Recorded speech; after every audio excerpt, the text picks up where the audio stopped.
You know who it is, the horror flick digger did Super 6 Big Mitch. And I'm kicking in those with all three O's. And I'm bringing 28 101s because we Vegas sons, it's the Chronicles. And you in the Meadowlands. Yeah, you in the Meadows, man. And you already know what made me. I'm a desert baby. Boom, boom. You already know 22-inch gold data dangs, Bolo Yang. You can't hang. Nah. Welcome to Vegas Chronicles, man, with the whole Super 6. Upper Dub, Big Mitch. And today, like any other day, we kick actual factuals. You know, y'all like my little platform? No music yet, no additives, no preservatives, just straight raw and uncut, like summer sausages and crackers. You feel me? But anyway, welcome to Vegas Chronicles. And today we're gonna jump right into it, man. I answer questions. I try to correspond with my audience and give them a better understanding of what Las Vegas is about and what we went through out here in our state. One question was asked of me about the non-stop gangsters. The non-stop gangsters, man. I'm like Dogtown and the Pueblos. I'm a little bit before their time. I met what's his name, Sugar Bear, Honey Bear, and Corn Dog, and a few more of those dudes from non-stop gangster in a joint. Now I know they sport the black rag, and what people don't understand is that in the penitentiary, and this way back like in the 90s, when they first came to the joint, the Gersons, they wasn't, let's just say, like the Brownies and 40 Block close to the Gerson, but the Gerson had their back, per se. I think they was warring with the ABMs. I think they had trouble and problems with some hoods in the north.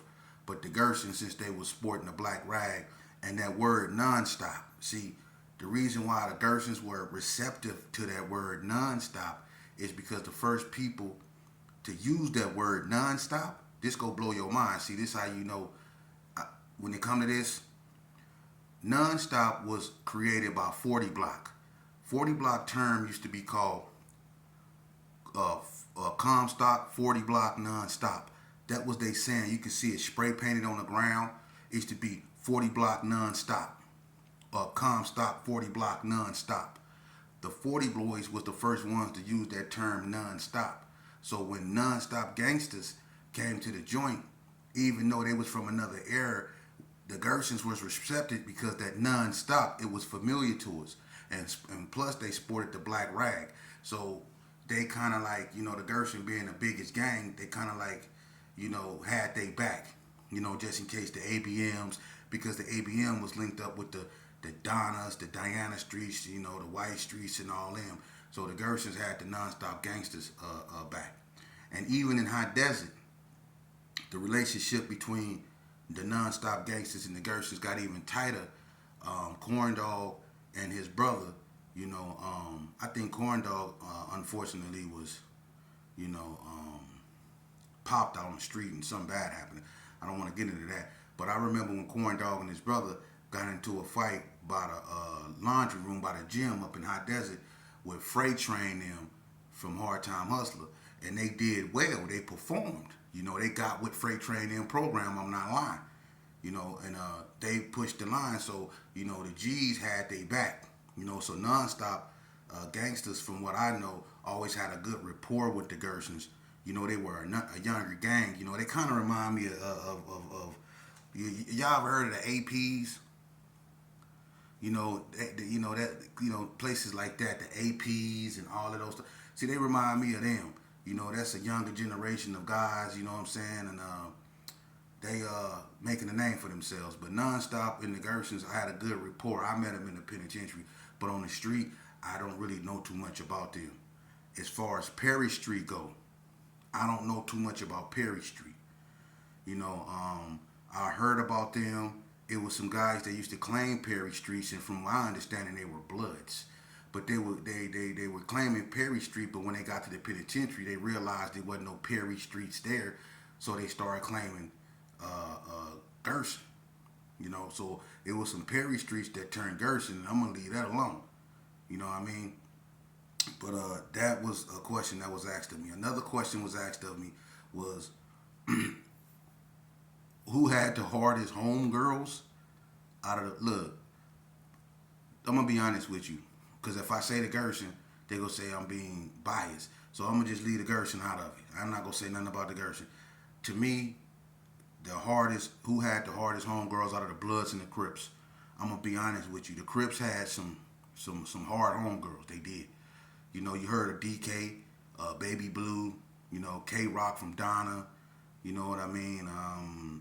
Mun's sister Shannon. You know, from 50s. You know, Brianna and Ayana from 60s. You heard of Goldie from Donna. You know, the Lil Halisas and all them. You know what I mean? But to be honest with you, I'm gonna be so 100 with you, and you can't forget the 40 block females. All them 2 something. Mostly all the 40 block girls is 2 something. And Rochelle and Michelle, 40 block Fee, her sister Tracy, and all, man, them girls, they'll get down. They ain't no joke. But I'm gonna be so 100 with you. The Bloods had a harder females. They have the biggest names. When it comes from the hands, I mean, let's just do the math, because a lot of people ain't gonna like it.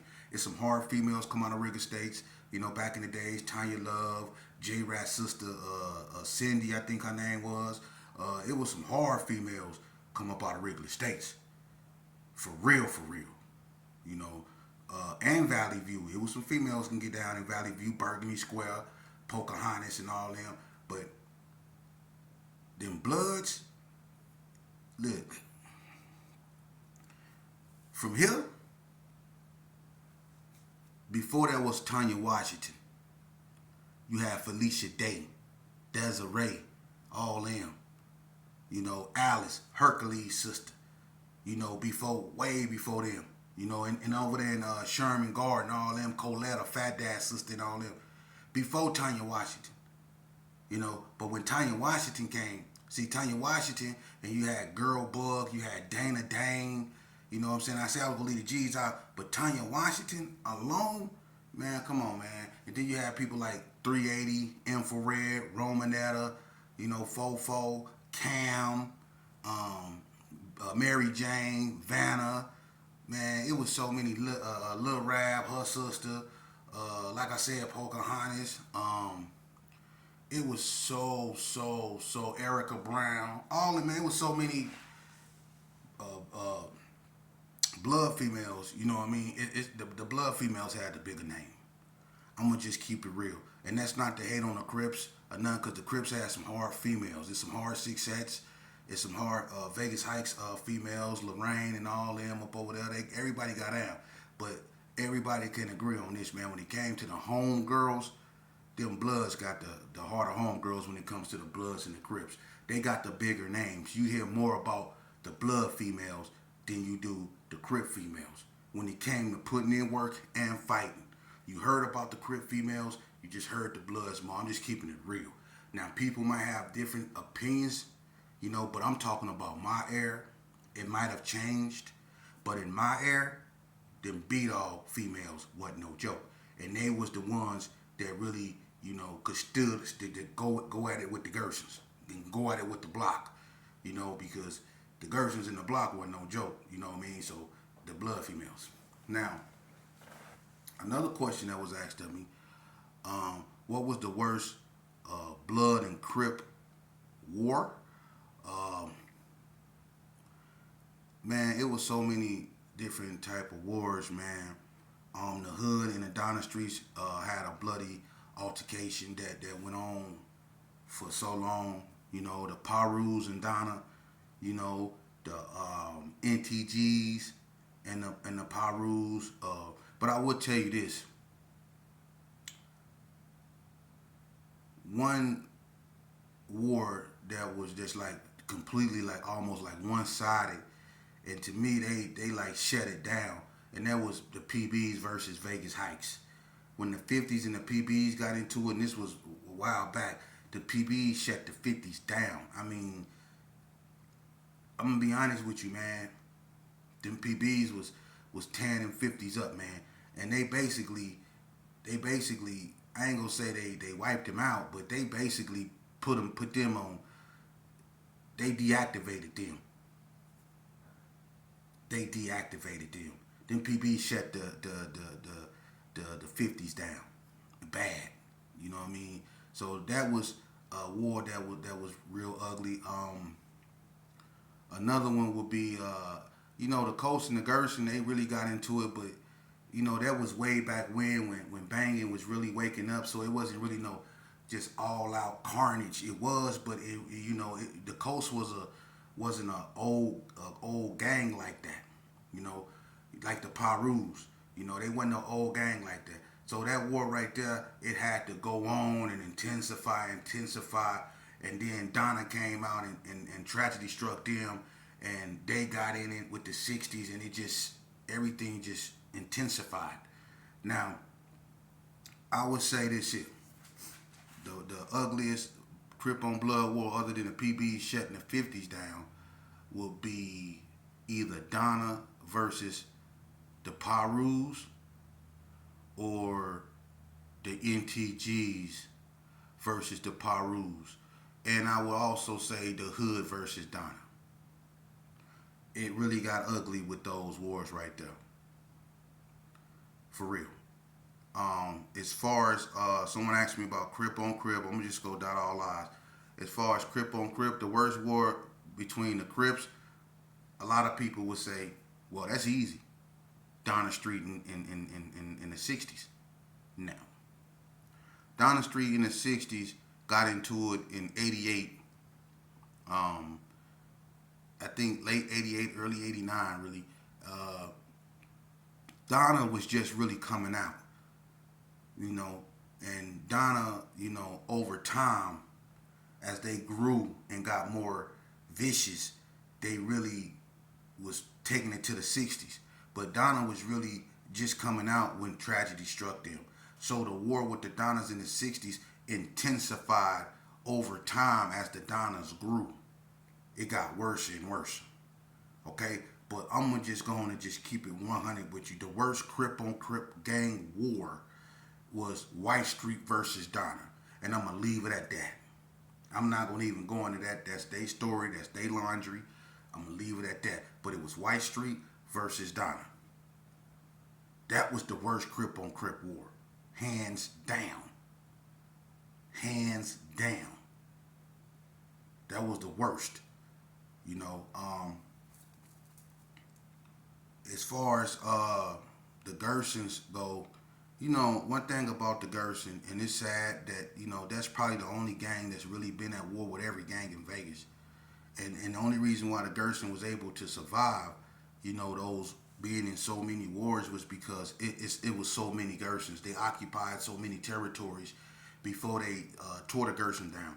Even before they tore the Gerson down, they were in the Gerson, they were in the Brownies, they were on the block, they were in Carry Arms, and they were in Vegas Heights, and they were in Northtown.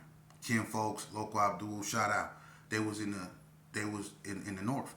So you had Gersons everywhere. They were a big neighborhood with a lot of members, and they were able to survive so many gang wars because of the numbers that they have, and it's sad because the Gerson has lost so many members. The Gerson has lost more members than there are actually gangs out here. They have more unalive members than they have, dudes out here in neighborhoods. It's more unalive Gersons than there are actually hoods out here, for real. It's a lot of them, and that's because the Gerson is a big gang, and they've been in war. I mean, they've been in some brutal wars. The wars with the ABMs, the war with the ABMs was a brutal war. The war with the Donna Streets, that was a brutal war. The war with the NTGs was brutal. The Coast, the Perus, the Playboys, the Gersons didn't got into it. The Gersons didn't even got into it with 40 Block. They didn't got into it with everybody. The 60s, that was probably the saddest. And you think wars can't get sad, man. Look, when the Gersons and the NTGs got into it, man, almost all the crackheads in Herbert Gerson got wiped out.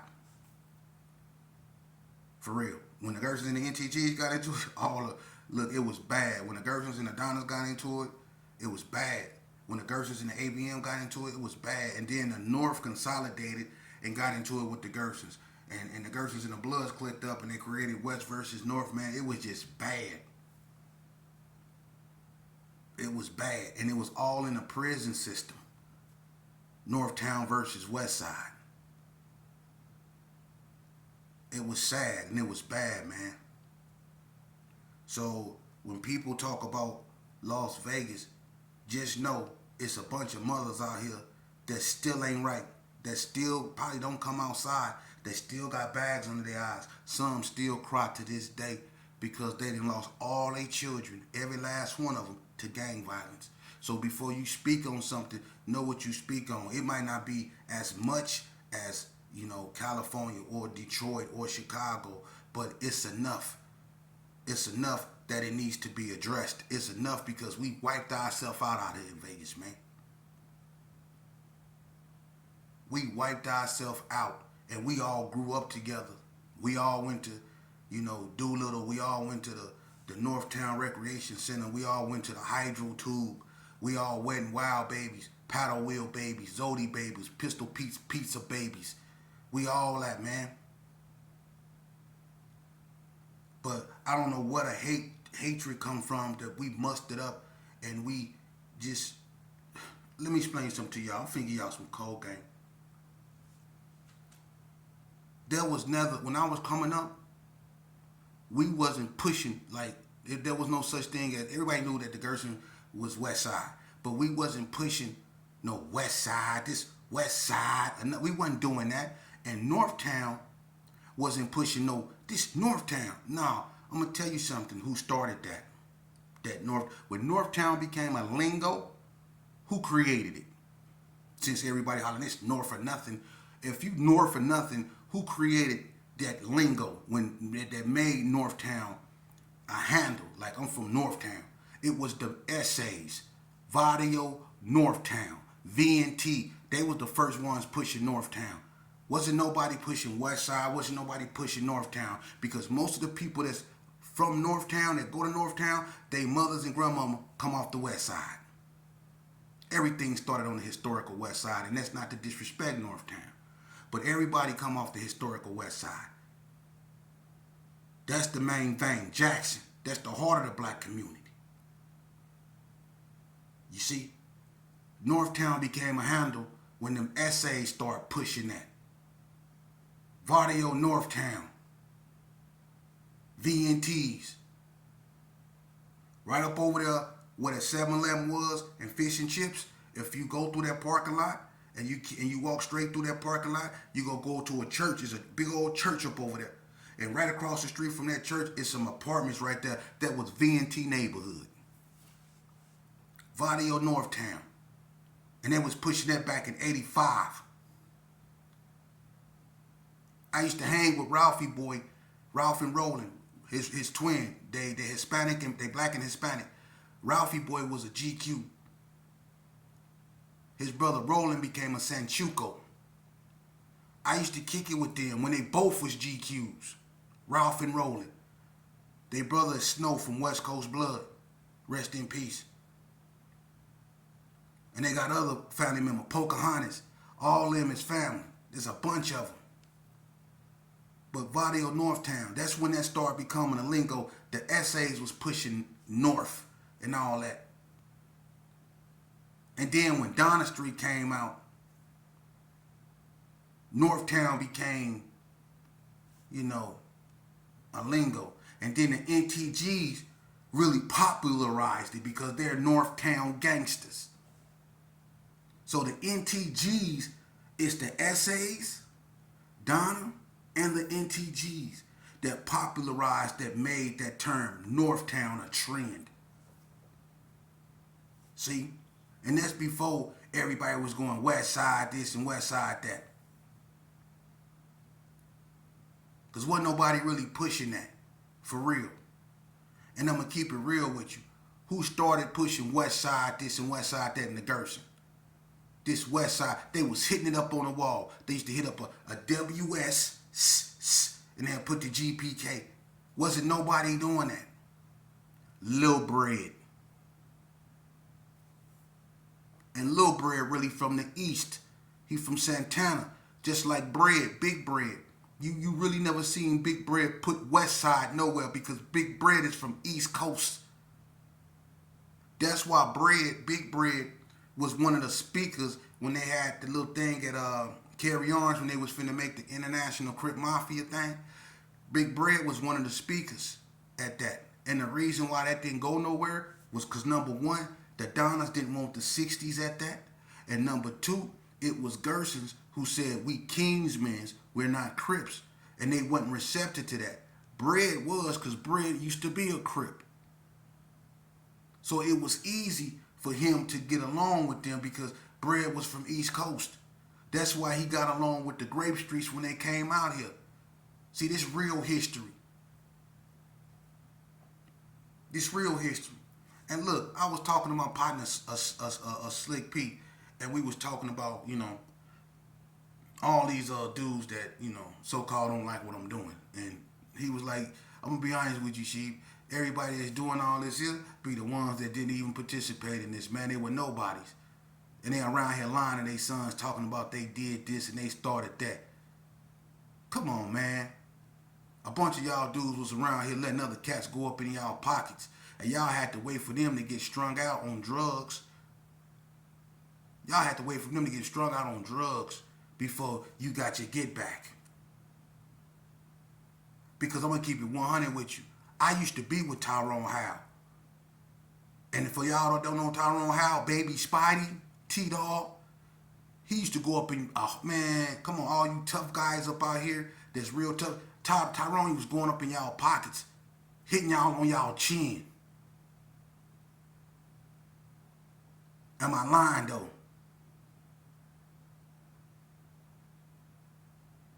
So quit telling your son and your daughters that y'all was this when you know you wasn't. You should be teaching them why they shouldn't join this because you seen, even though you weren't participating, you still was there. You seen what happened to your so-called homeboys that really was with this. You seen what happened to them. They no longer here. So don't be out there lying to your sons about what you started. A lot of y'all wasn't, man, getting into it with your baby mama ain't gangbanging. And that's what a lot of y'all used to do. You used to get into it with your girlfriend, come outside mad.